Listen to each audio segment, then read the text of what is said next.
Assalamualaikum warahmatullahi wabarakatuh. Alhamdulillah, alhamdulillah rabbil alamin. Wassalatu wassalamu ala sayyidina Muhammadin wa ala alihi wa ashabihi ajma'in. Amma ba'du. Yang saya hormati pimpinan Padepokan Cakra Lodaya Nusantara Gus Nur Samsun, dan juga seluruh fan, seluruh pecinta GNS, pecinta Padepokan Cakra Lodaya Nusantara dimanapun berada, dan juga salam hormat kepada semua anggota, semua santri, semua sahabat-sahabat Mas Wahyu dimanapun berada. Mudah-mudahan di malam ini kita semua senantiasa diberikan rahmat oleh Allah Subhanahu wa taala, diberikan kesehatan, diberikan kemudahan segala urusan kita, dan mudah-mudahan Allah senantiasa menjaga kita selama kita menjalankan ibadah puasa ini sampai nanti melaksanakan Hari Raya Idul Fitri. Mudah-mudahan ibadah puasa kita selama bulan Ramadan ini diterima oleh Allah Subhanahu wa taala, dan kita dijadikan insan yang lebih baik lagi untuk menjalani kehidupan yang akan datang. Amin amin ya rabbal alamin. Sahabat-sahabat Mas Wahyu PCLN dimanapun berada, para pecinta Padepokan Cakra Lodaya Nusantara yang tidak bisa saya sebut satu persatu nama, namun tidak mengurangi rasa hormat saya terhadap kalian semua, dan juga para pemirsa yang ada di Malaysia, Arab Saudi, Taiwan, Singapura, Thailand, dan di seluruh penjuru dunia. Pada kesempatan ini saya ingin membahas beberapa hal yang selama ini selalu dipertanyakan oleh kalian melalui WhatsApp, melalui inbox, ataupun komenan-komenan di FB.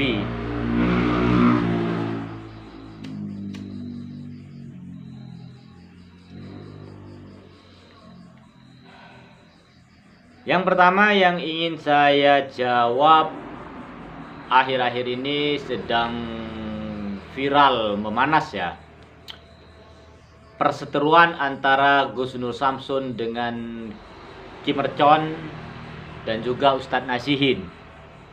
Nah,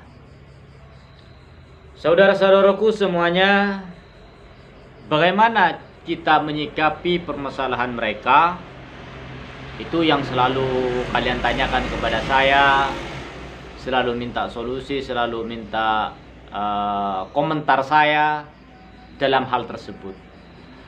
Oleh sebab ini,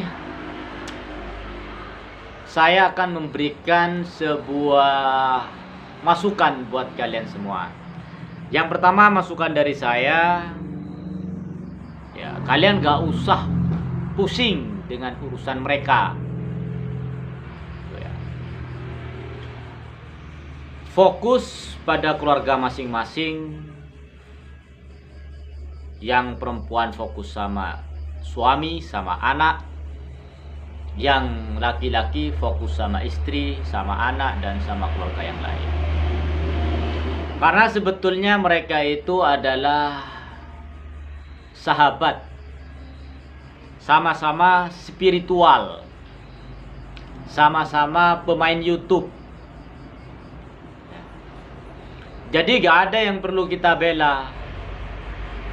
Kita cukup mendoakan mereka semoga apapun permasalahan yang dialami oleh mereka, apapun kesalahpahaman atau kecemburuan sosial yang ada pada mereka segera tuntas, segera menemukan titik penyelesaian dari masalah-masalah yang sedang mereka hadapi.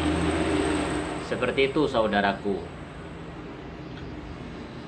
Jika kalian bertanya kepada saya bagaimana Ustadz Nasihin sebenarnya, saya belum pernah ketemu dengan Ustadz Nasihin, saya belum pernah kenal dengan yang namanya Nasihin. Cuman insya Allah Nasihin adalah orang yang baik, orang yang mungkin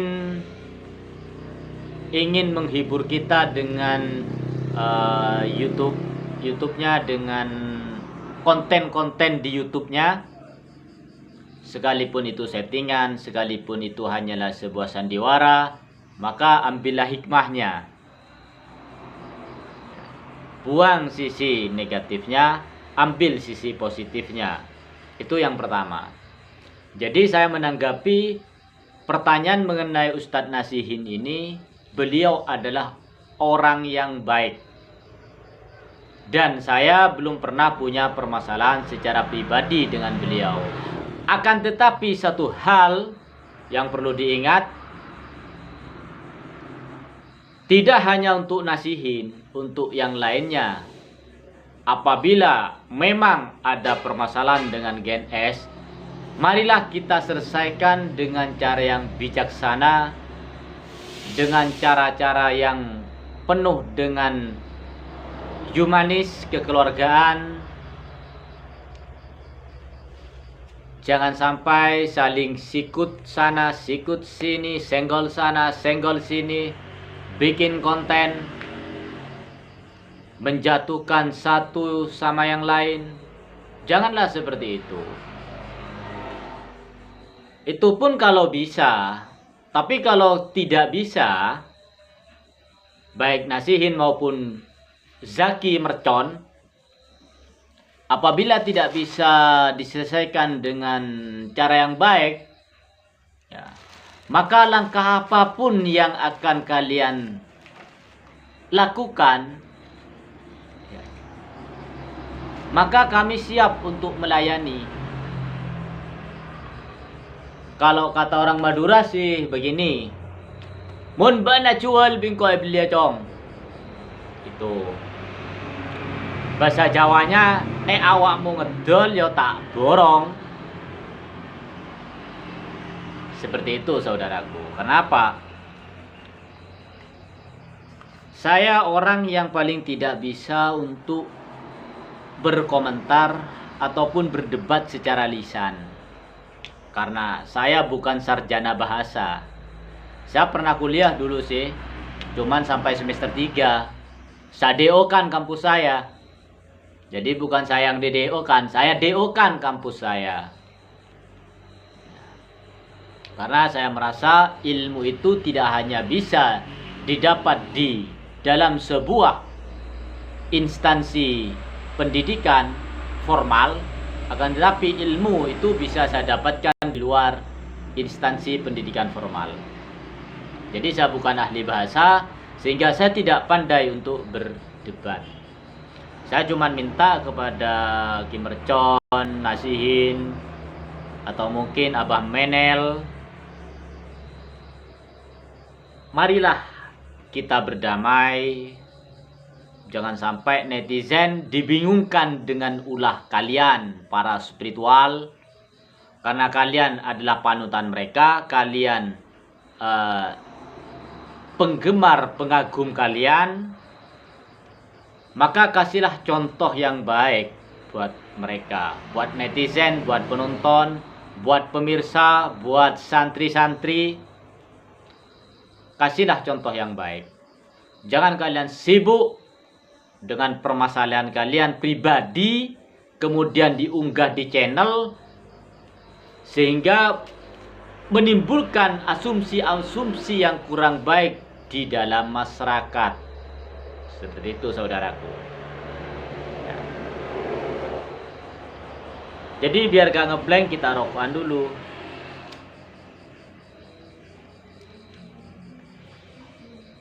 Itu pertanyaan pertama dari netizen. Kemudian Mengenai konten, saya memang pernah mengatakan bahwa konten penggerbekan dukun itu hanyalah sebuah settingan sebagai hiburan untuk kita semua. Jadi manakala ada spiritual yang ditangkap oleh dukun, siapapun orangnya, kalian gak usah panik. Gak usah telepon-telepon saya, gak usah WA-WA saya suruh menolong mereka, saya suruh mendatangi mereka. Gak usah lah, toh pada akhirnya nanti mereka menang. Seperti itu. Kenapa saya katakan demikian? Karena kebanyakan netizen atau penggemar para wali-wali YouTube ini cinta mati, fanatik. Sehingga sekalipun ada penipuan yang mengatasnamakan mereka di media sosial, maka mereka akan mudah percaya. Karena apa? Kalian berpikirnya bukan pakai otak sih, berpikirnya pakai dengkul. Coba kalian berpikir secara rasionalis. Ada seseorang mengatasnamakan Nasihin, ada orang mengatasnamakan GNS, ada orang yang mengatasnamakan Kimercon, minta sejumlah uang untuk praktek-praktek perdukunan, mengeluarkan uang goib, memaharkan barang-barang klinik dengan nominal ratusan ribu atau jutaan rupiah. Kalau kalian berpikir secara rasional, kalian tidak akan percaya dengan itu semua, saudaraku. Mana ada orang yang bisa mengeluarkan uang goib kemudian minta mahar kepada calon pasiennya. Lah, kalau mereka bisa mengeluarkan uang goib, buat apa dia minta uang sama orang lain? Buat apa dia menawar-nawarkan keilmuan dengan mahar tertentu? Itu kalau orang berpikir secara cerdas. Tapi kalian gak mau berpikir pakai ini, gak mau berpikir pakai otak.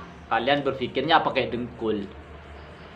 Dan rata-rata yang tertipu itu adalah mereka yang dalam keadaan kesulitan. Banyak hutang, kreditan sana-sini, tanggungan banyak, anak banyak. Akhirnya kalian melupakan takdir yang diberikan oleh Allah. Lupa bersyukur kepada Allah sehingga maunya yang instan-instan. Cari jalan pintas untuk mendapatkan kekayaan. Padahal sekalipun iya, kalian sudah masuk ke dalam perangkap syaitan. Bersekutu dengan iblis, bersekutu dengan setan. Maka itulah dosa yang paling besar, saudaraku. Itu pembahasan yang kedua. Kemudian yang ketiga, ya poin yang ketiga nih.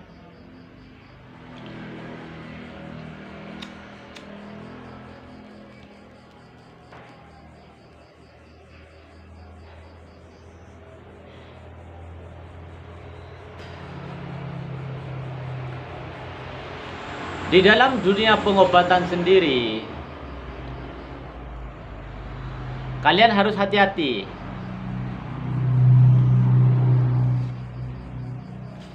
Jangan dikit-dikit pergi ke dukun. Nanti dukunnya bilang disantet si A, si B, si C. Sehingga di situ timbul perpecahan, timbul permusuhan. Sementara di dalam ajaran kita sebagai umat muslim sangat dilaknat oleh Allah, dilarang oleh Allah untuk pergi ke dukun.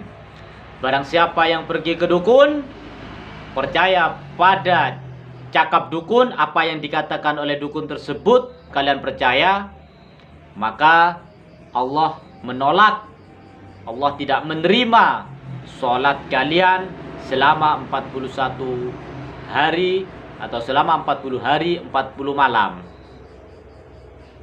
Ibadah kalian tertolak gara-gara kalian pergi ke dukun, kemudian mendengarkan apa yang dikatakan dukun, kemudian percaya dengan ucapan dukun tersebut.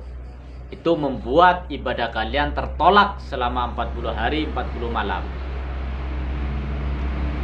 Maka hati-hati saudaraku, kalian kalau sakit bisa pergi ke dokter.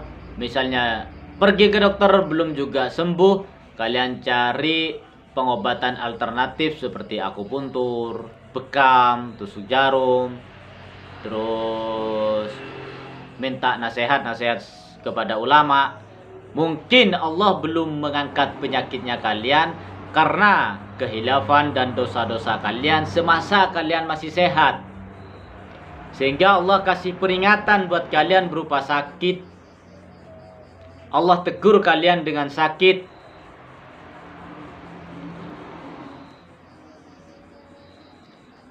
Dengan keadaan seperti itu, hati-hati saudaraku, sekarang banyak oknum-oknum para tidak normal yang memanfaatkan keadaan-keadaan kalian di saat kalian sakit. Bukannya pergi ke medis, bukannya pergi ke dokter, bukannya pergi ke alternatif seperti yang saya sebutkan tadi, akan tetapi kalian cenderung ke spiritual yang kalian anggap memiliki ilmu gaib, padahal mereka sok tahu aja tentang gaib. Saya sering loh mengerjain paranormal yang seperti itu di YouTube. Mereka yang terkenal di YouTube sudah saya kerjain. Beberapa orang masuk dalam perangkap saya.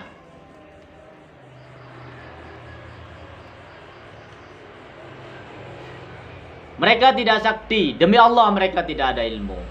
Mereka hanya ingin tenar di YouTube. Ya, mereka hanya ingin cari uang. Mereka hanya ingin bikin konten. Akan tetapi ketika saya mengajak mereka untuk membantu seorang yang sulit, betul-betul kesulitan, mereka banyak alasan.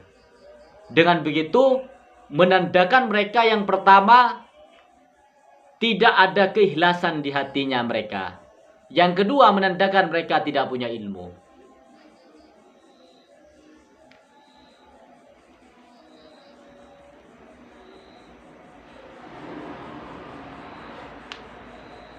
Oleh sebab itu, saudara-saudaraku dimanapun berada, baik suka maupun tidak suka dengan apa yang saya cakap, dengan apa yang saya ucapkan pada malam ini, tapi itulah realita kenyataan yang saya tahu dari mereka pembikin konten di YouTube, baik yang gerbek dukun maupun pengobatan yang ada di YouTube.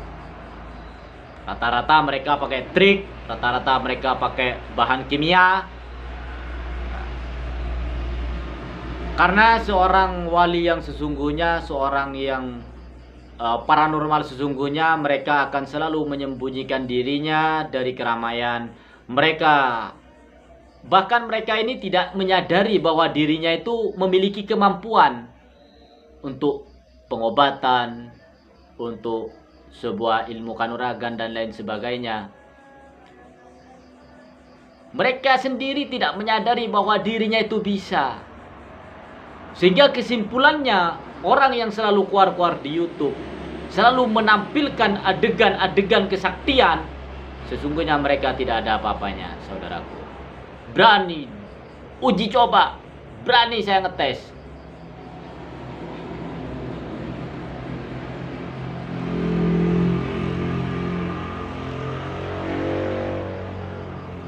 Memang seperti inilah karakter saya. Karena saya bukan seorang kiai, saya bukan keturunan ulama, saya juga bukan seorang yang pandai dalam ilmu agama. Saya hanyalah seorang petani biasa. Dulu saya seorang preman yang tidak kenal arah kiblat itu di mana. Kehidupan saya setiap harinya selalu berada di lingkungan yang keras.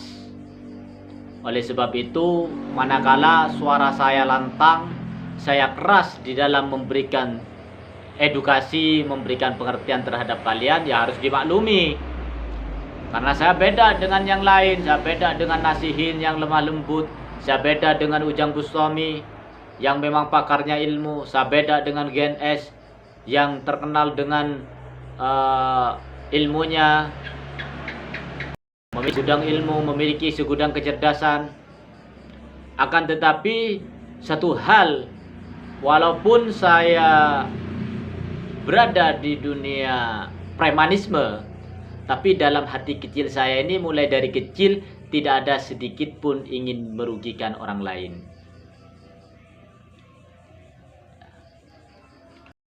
Justru mulai dari kecil saya punya pemikiran, selama saya masih bisa bergerak, selama saya masih bisa bernafas, sebisa mungkin saya membantu teman-teman saya dengan cara apapun. Walaupun kadang resikonya membahayakan diri saya tidak peduli itu. Yang penting kawan saya, orang-orang yang minta tolong kepada saya,